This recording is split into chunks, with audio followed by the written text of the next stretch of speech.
একটু সাবু পায়েস করছি। কড়াইয়ের মধ্যে কাজু কিশমিশ আর আমন্ড দিয়ে দিয়েছি, অল্প একটু ঘি দিয়ে দিলাম। এবার এটা নাড়াচাড়া করব। এটা কাজু কিশমিশটা ভাজা হয়ে গেলে সাবুটা ভিজানো আছে 6 ঘন্টা জল দিয়ে, এটা এরকম নরম হয়ে গেছে। এটা দিয়ে একটুখানি নাড়াচাড়া করব।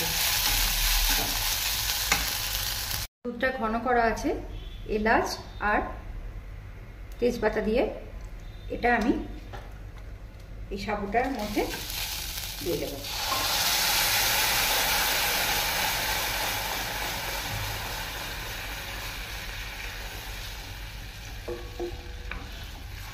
এবার এটা কিছুক্ষণ নাড়াচাড়া করবো, একটু ফুটতে দেব।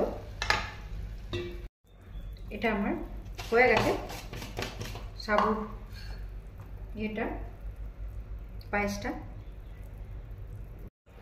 এটা সাবুর পায়েসটা আমার কমপ্লিট হয়ে গেছে। এবার গ্যাসটা অফ করে তারপর আমি গুড়ের এই পাউডারটা দেব।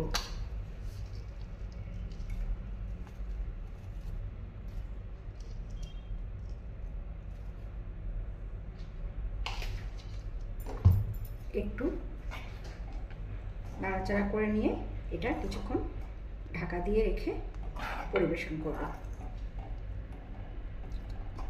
আপনারা এটা বাড়িতে বানিয়ে দেখবেন, ভালো লাগলে কমেন্ট করবেন, শেয়ার করবেন, লাইক করবেন। খেতে কিন্তু খুব টেস্টি হয়।